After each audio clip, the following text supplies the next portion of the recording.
Good morning बच्चों। चलिए आज आप लोगों को अनुपात समानुपात का जो पार्ट 2 है उसे हम शुरू करने जा रहे हैं। पार्ट 2, ठीक है। पार्ट 1 में मैंने आपसे कहा था कि सिंपल क्वेश्चन रहेंगे और पार्ट 2 में आपके क्वेश्चन बढ़ेंगे और फार्मूले भी कुछ आएंगे। फिर इसके बाद आपके एग्जाम में जो क्वेश्चन पूछे जाएंगे वो बताए जाएंगे। देखिए, जब भी आपका कोई रेशियो दिया गया हो, जैसे मान लीजिए इस तरीके से रेशियो दिया गया है, ए संबंध ए, बी संबंध ए, सी, और ये संबंधवान कर लीजिए इसको, ठीक है, असमानुपात में है।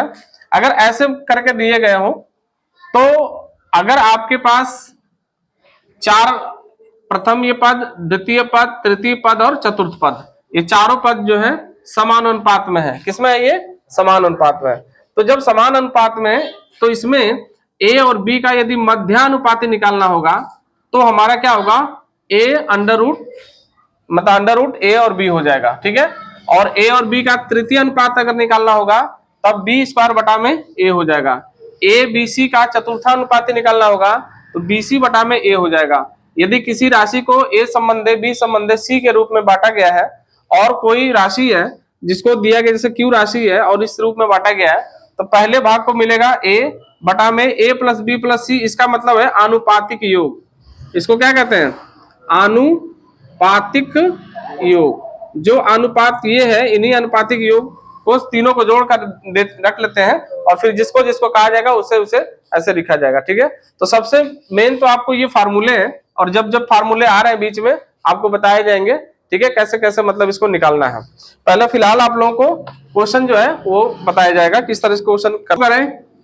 देखें, क्वेश्चन नंबर 1 शुरू करते हैं हम लोग और देखते हैं कि किस तरीके से क्वेश्चन पूछे गए हैं पिछले एग्जामों में। 1000 को 7 संबंधित 3 के अनुपात में बांटे, ठीक है। अब 1000 को 7 संबंधित 3 के अनुपात में बांटने पर पहले किसको मिलेगा, दूसरे को कितना मिलेगा? क्या ऑप्शन नंबर 1 सही है, 2 सही है, 3 सही है या 4 सही है? इसको हल करने के लिए हमें शुरू करना पड़ेगा। और देखिए, इस तरह का एग्जाम आज से पहले 2000 में पूछा गया है। तो आपको ये पता ही होगा कि 10 से लेकर 15 साल तक के क्वेश्चनों को हम लोग क्या करते हैं? रिवीजन करते हैं कि किसी भी सवाल को क्या किया जा सकता है? दोहराया जा सकता है। तो हम लोग देखें कि किस तरीके के क्वेश्चन पहले पूछे जा चुके हैं और उससे हार्ड क्वेश्चन आज भी पूछे जाएंगे, तो उसी लेवल को उठा के हम आगे बढ़ेंगे। तो 1000 को 7 संबंधित 3 के अनुपात में बांटेंगे, ठीक है। जैसा कि आपको अभी बताया गया था कि नहीं, ए संबंधे बी संबंधे सी संबंधे डी, चाहे 3 हो चाहे 4 अनुपात में हो, सबसे पहले हमें आनुपातिक योग निकालना पड़ता है। क्या निकालेंगे हम लोग? आनुपातिक योग। आनुपातिक योग निकाल लो बेटा। आनुपातिक योग कितना हो जाएगा? योग बराबर 7 प्लस 3 बराबर कितना हो जाएगा? 10। अब पहला भाग कितना हो जाएगा? पहला भाग जो कि फार्मूला आपको समझाए थे, पहला भाग कितना है? 7 है, तो 7 बटा में कितना हो जाएगा? 10 और गुणे कितना हो जाएगा? 1000। काट दो बेटा, कितना हो जाएगा? 300। 7 है ना, पहला भाग 7 है तो 7 कर लेंगे, 700। पहला भाग कितना हो जाएगा? 700।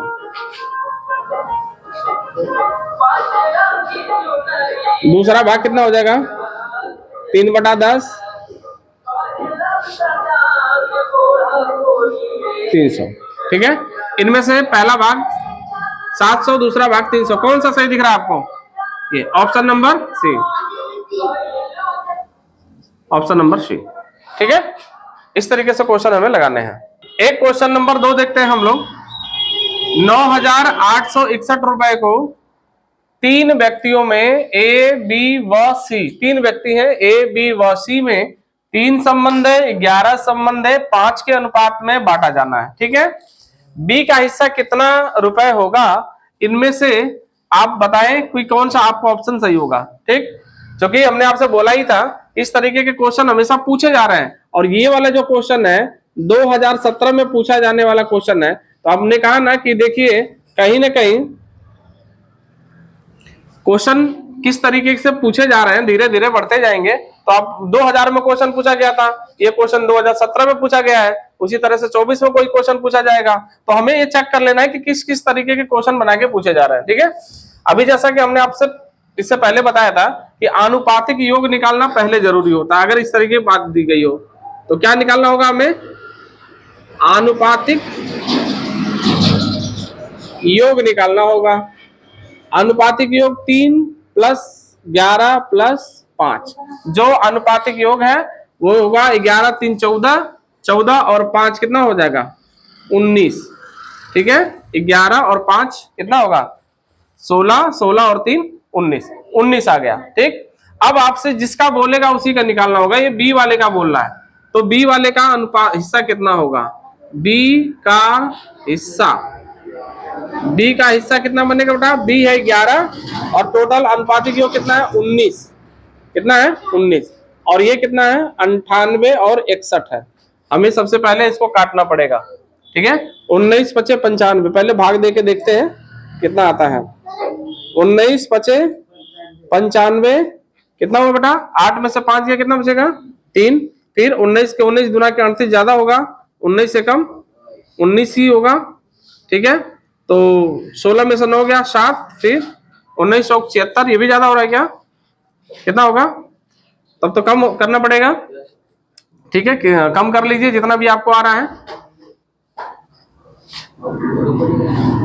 अच्छा ये तो हो गया, तो यहाँ पे कर ली, यहाँ पे 2 और यहाँ पे क्या होगा 1, 19 9 171 होता है, कितना होता है 19 9 171। ठीक है, ये कितना हो गया 519, काट देंगे 519। अब क्या काम करेंगे, अब हम मल्टीप्लाई करते हैं कितने से, 519 में 11 से गुणा कर देते हैं। ठीक है, देखते हैं 519 में 11 का गुणा करने पर क्या होता है, 9 1 5, 9 1 5, 9 10, 5 और 1 6 और 1 7 और ये 5, 5709 है, 5709। ऑप्शन नंबर कौन सा, बी सही है। कौन सा सही है, ऑप्शन नंबर बी। तो यदि आपने सवाल को हल करना सीख लिया है तो जरूर उसका आंसर सही आएगा, और जब सही आएगा तो आप जरूर अपने इसमें से जो ऑप्शन दिया है उसमें से मिल जाएगा। रेयर केस में कोई ऐसा क्वेश्चन होता है जिसका नहीं मिलता है और जवाब या तो सवाल मतलब कहा जाए तो पेपर में गलत हो जाता है, तो बहुत कम ऐसे क्वेश्चन होते हैं।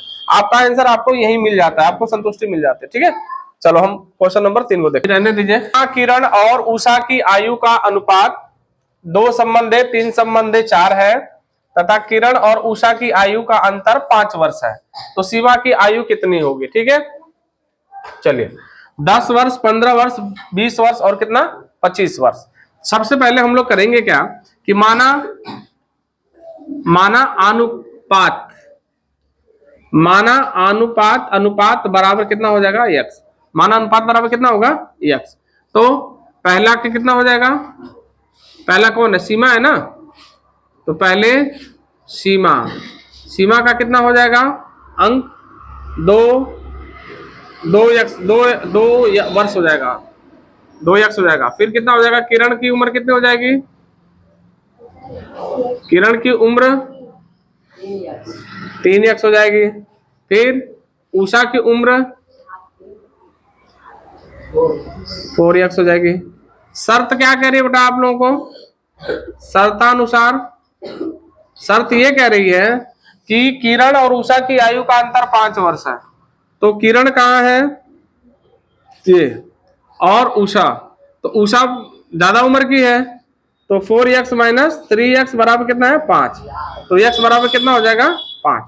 ठीक है, x बराबर कितना हो गया 5, तो अनुपातिक योग कितना हो गया 5, अनुपात कितना हो गया 5। निकालना किसका है, सीमा के निकालना है, तो सीमा की उम्र कितनी हो जाएगी, सीमा की उम्र कहाँ है, ये है। ठीक है, तो 5 गुणे 2 है ना, ये 2 गुणे 5 बराबर कितना हुआ 10 वर्ष, कितना हुआ 10 वर्ष है, इसमें कहीं 10 वर्ष दे रखा है, ये रहा। ठीक है, तो सीमा की आयु कितनी हो जाएगी 10 वर्ष हो जाएगी। ठीक है, इस तरीके से हम लोग सवालों को लगा सकते हैं। और ये देख लीजिए कि कैसे कैसे सवाल आपके दिए गए, एक ही जैसा रिलेटेड है, कहीं ना कहीं थोड़ा थोड़ा सा अंतर, बस डिफरेंस बहुत थोड़ा थोड़ा सा है। अब आप बढ़िया से करते हैं तो जरूर उस क्वेश्चन को जितना प्रैक्टिस करेंगे आपके लिए उतना ही बढ़िया फायदेमंद होगा। ठीक है, एक क्वेश्चन, 2 संख्याओं का अनुपात क्रमशः 4:5 है। ठीक है, 4 और 5 के रेशियो में है, दोनों संख्याओं में से 5 को घटा लिया जाए तो अनुपात तुम्हारा 3:4 हो जाता है, और उन दोनों संख्याओं के वर्गों का योग निकालना है। तो कहीं ना कहीं देखिए, बच्चे चौथी पांचवी क्लास से पढ़ के आते हैं तो एक स्टैंडर्ड लेवल थोड़ा सा कम होता है। जब थोड़ा और ऊपर की जब पढ़ाई करेंगे तब जाके उनका लेवल बढ़ पाएगा। ठीक है, देखिए सवाल उसी तरीके है, थोड़ा सा बढ़ रहा है, लेकिन हमें सोचना है कि कैसे मतलब करना है। सबसे पहले तो हमने आपको बताया कि जब भी कभी इस तरह से अनुपात में दिया जाए तो हम एक संख्याओं को रूप में अगर रखना होगा तो माना अनुपात बना लेते हैं। ठीक है, माना अनुपात बराबर कितना, माना अनुपात बराबर x। ठीक, तो पहली संख्या कितनी हो जाएगी, पहली संख्या कितनी हो जाएगी, क्योंकि अनुपात में दे रखा है ना ये, तो 4x हो जाएगी। और दूसरी संख्या कितनी है, दूसरी संख्या कितनी है, दूसरी संख्या है आपकी कितनी, 5x है। ठीक है, एक बात ये कह रहा है कि दोनों में से कितना घटा दिया जाए, दोनों संख्याओं में से 5 घटा लिया जाए तो उनका अनुपात इतना हो जाता है। कहने का मतलब कि अगर इसको भी अगर हम अनुपात के रूप में लिखना चाहें तो हम इस तरीके से लिख सकते हैं कि 4x में से भी 5 घटा दीजिए, और संबंध में है चूंकि ये वाला भी, इसको ऐसे लिख सकते हो ना, ऐसे करके 4x में से भी घटा दो और संबंध कितना हो जाएगा, ये 5x में से भी कितना घटा दो, 5 घटा दो, तो ये बराबर हो जाता है कितना, 3 संबंध 4। मतलब इसको हम बटा के रूप में कैसे लिख सकते हैं, 4 संबंध, मैंने कहा था ना कि जो भी आपका प्रतिशत होता है, ये अनुपात होता है, उसे प्रतिशत के रूप में, इसके रूप में, भाग के रूप में लिख सकते हैं। ये कितना हो जाएगा, 5x - 5, ऐसे लिख सकते हो कि नहीं आप, और ये बराबर कितना होगा, 3/4। अब आप इसको आराम से हल कर सकते हैं, इनका मान आप यहां से क्या कर सकते हैं, आराम से निकाल सकते हैं। कैसे निकाल पाएंगे, देखिए 4 में इसमें गुणा कर लीजिए, 3 कैसे इसमें गुणा कर लीजिए, तो 4x - 5 और ये 3, 5x माइनस कितना हो जाएगा, 5, ये 4 चौके 16x और 4 पच्चे 20 और ये 3 पच्चे 15 और 5 3 15, 5 3 15। ये करें हम लोग क्या, इसको हम इधर कर लेते हैं और इसे इधर कर लेते हैं। ठीक है, जब इसे हम इधर करेंगे ये प्लस के रूप में है, जब इधर जाएगा तो माइनस के रूप में हो जाएगा, और ये इधर माइनस के रूप में है तो इधर आएगा तो किसके रूप में हो जाएगा, प्लस के रूप में हो जाएगा। अब 16x में से घटा देंगे तो x बचेगा, और 20 में से इसको घटा देंगे तो क्या बचेगा, 5 बचेगा। ठीक है, तो इसमें हमें x का मान निकल गया, मतलब अनुपात निकल गया। क्या निकल गया, अनुपात निकल गया। ठीक है, जब अनुपात निकल गया तो पहली संख्या कितनी बनेगी, आप बताइए, पहली संख्या कितनी बनेगी भाई, पहली संख्या कितनी बनेगी, पहली संख्या तो वही है ना, ये वाली 4x, तो 4 गुणे 5, 4 गुणे 5 का मतलब कितना हो जाएगा, 20। तो दूसरी संख्या कितनी बनेगी बताइए, हाँ दूसरी संख्या बनेगी 5 गुणे 5, ये हुई 25। ये तो मान लो हमको सिर्फ पहली संख्या और दूसरी संख्या मिली है ना, लेकिन क्वेश्चन क्या कह रहा है, उन दोनों संख्याओं के वर्गों का योगफल निकालना है। इन दोनों संख्याओं को लिखना है, उनका वर्ग भी कर लेना है, तब इनका योग निकालना है। तो दोनों संख्याओं के वर्गों का योग, दोनों संख्याओं के वर्गों का योग, 20 का वर्ग कर लीजिए, 25 का वर्ग कर लीजिए, तो 20 का वर्ग करेंगे तो कितना हो जाएगा, 400, और 25 में कितना होता है, 625, कितना होता है 625, जोड़ दीजिए बेटा, 6 4 10, 1025। कौन है इसमें 1025, कहीं है दिख रहा है, अगर आपने क्वेश्चन को सही किया होगा तो पक्का आंसर आएगा। 1025 दिख रहा है कहीं, हाँ 1025 दिख रहा है बेटा, कहां दिख रहा है आपको, ऑप्शन नंबर सी में दिख रहा है, दिख रहा है कि नहीं दिख रहा। तो जरूर आप अगर क्वेश्चन को सही किए हैं, आंसर आपका कोई ना कोई उसमें मिलेगा, ऑप्शन नंबर सी आपका क्या है, सही है। देखिए इस तरीके के सवाल, अब आसान तो दिखने में आसान है, लेकिन करने में क्या है, पूरा करना पड़ रहा है। और आप ये चाहें कि नहीं हर चीज का, हर सवाल का ट्रिक लगा लें, हर सवाल का ट्रिक लगा लें, तो हर सवाल का ट्रिक आपको याद करना मुश्किल पड़ जाएगा, क्योंकि आपको एक बेसिक फार्मूला नहीं याद हो पा रहा है, तो इतने सारे सूत्र याद करना तो और कठिन की बात है। इसलिए हमें क्या काम करना है कि कम से कम सूत्र याद करने हैं और सवाल लगाने के तरीकों को सीखना है। जैसे हमने तरीका बताया ना आपको कि माना अनुपात बराबर क्या है, x, तो ये हर जगह लगेगा। माना अनुपात बराबर x हो गया, पहली संख्या 4x, दूसरी संख्या 5x, और इन दोनों का फिर कह रहे कि दोनों में से 5 घटा दीजिए भैया, इसमें से 5 घटा दीजिए, इसमें से 5 घटा दीजिए। यहाँ पे माइनस होना चाहिए, मैंने अनुपात बना दिया है, यहाँ पे 5 घटाने की बात है ना, अनुपात यहाँ पे है। तो इसी तरह से आप हल कर सकते हैं, 4x - 5, ये 5x - 5, 3/4। ठीक है, इस तरीके से आप हल करना आसानी से कर सकते हैं, कोशिश करिए आप कर लेंगे। ठीक है। और 5 और 45 का मध्यानुपाती ज्ञात कीजिए, इनमें से कौन सा सही होगा। अब मैंने आपको लिखाया था ना क्वेश्चन कि ए और बी का मध्यानुपाती, ए और बी का ए बी का मध्यानुपाती बराबर क्या लिखाया था, अंडर रूट ए बी। क्या लिखाया था, अंडर रूट ए बी। तो अंडर रूट ए बी का मतलब क्या होगा, ये 5 और गुणे कितना, ये 45। अगर इनको हल करते हैं हम लोग तो कितना होगा, 5 गुणे 5 गुणे 3 गुणे 3, ये ना होगा, 3 तिहाई 9 पंजे 45। तो इसका भी जोड़ा बन गया, इसका भी जोड़ा बन गया, मतलब 5 गुणे कितना हो गया 3, 5 तिहाई कितना हो गया 15। कौन सा सही होगा इसमें, 15। लेकिन ध्यान ये देना है कि जो मैंने लिख दिया ए और बी का मध्यानुपाती, ये तो फार्मूला हो गया, ठीक है। ए और बी का मध्यानुपाती कितना होगा, अंडर रूट ए बी। लेकिन मैंने कहा था ना कि आपको जहां यूज आएगा, जहां फार्मूला आएगा, मैं उसको आपको समझाऊंगा कि ये फार्मूला बना कैसे। तो ये फार्मूला कैसे बना बेटा, इसको ध्यान से समझिए। हमारे पास दो ही चीज है, एक ए अनुपात दिया है, बी अनुपात दिया है, ठीक है। और इनके बीच में कोई जो 4 अनुपात होते हैं उसमें से सिर्फ 2 दे रखा है। क्या दे रखा है, 2 दे रखा है।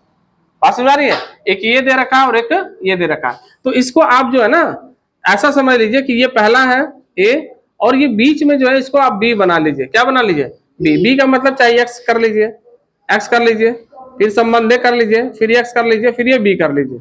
अब समझ आ रहा है, ये प्रथम पद, द्वितीय पद, तृतीय पद और चतुर्थ पद, 4 पद हो गए। इन दोनों के बीच में मध्य यही है ना। तो आपने पढ़ा क्या है कि बाह्य पदों का गुणनफल मध्य पदों के गुणनफल के क्या होता है, बराबर होता है। तो मध्य पद का गुणनफल कितना होगा, एक्स स्क्वायर हो जाएगा, एक्स गुणे एक्स स्क्वायर होगा। और ये कितना हो जाएगा तुम्हारा, ए गुणे बी हो जाएगा। तो फिर ये एक्स बराबर कितना हो जाएगा, ये अंडर रूट में हो जाएगा ए बी। कितना में हो जाएगा, ये इसको गुणा के रूप में ऐसे भी लिख सकता है ना ए बी, लेकिन ये वर्ग में है तो किस में हो जाएगा, अंडर रूट में होगा। इसीलिए हमने लिखा यहाँ पे कि ए और बी का मध्यानुपाती अंडर रूट ए बी होता है। बात समझ रही है। इस तरीके से अगर हमें करना होगा, ए और बी के बीच में 2 अनुपात ये होगा, जब कभी भी हमें 2 वो दे रखा हो तो बीच के भागों को रखा जाता है, 2 मध्य अनुपाती अगर पूछा जाए तो इस तरीके से हमारा ये फार्मूला बनके तैयार रहता है। तो जब भी कभी हमें कोई मध्यानुपाती पूछेगा तो हम इसको लिख सकेंगे, ए और बी का मध्यानुपाती अंडर रूट ए बी हो जाएगा, जो इस तरीके से सिद्ध करने को मिलेगा। ठीक है, इसी तरीके से आपको मिलता रहेगा। ठीक है, और एक से बढ़कर एक, कहने का मतलब यह है कि आपको एक से बढ़कर एक प्रश्न मिलेंगे, लेकिन आप अपने बेस को मजबूत बना के रखें। और अब जैसे ये क्वेश्चन आपने कर लिया तो फिर अगले क्वेश्चन 5 और क्वेश्चन आप बना के रखिए। ठीक है, क्वेश्चन बनाते रहें और सीखते रहें, प्रैक्टिस करते रहें। जब तक आप प्रैक्टिस नहीं करेंगे तब तक ये आपकी तैयारी नहीं हो पाएगी बेटा। ठीक है, और मैं आप लोगों से फिर एक बार फिर मैं आपसे ये रिक्वेस्ट करता हूं कि आप लोग जो है चैनल को सब्सक्राइब कर लीजिए, लाइक शेयर करें, जिससे कि हमारा मनोबल क्या हो, बढ़ता रहे। और अगर ये ऐसा अगर आप करते हैं तो मेरे लिए बहुत गर्व की बात होगी, और इसके लिए हम बहुत बहुत धन्यवाद आपको कहेंगे। और चलें, ठीक है।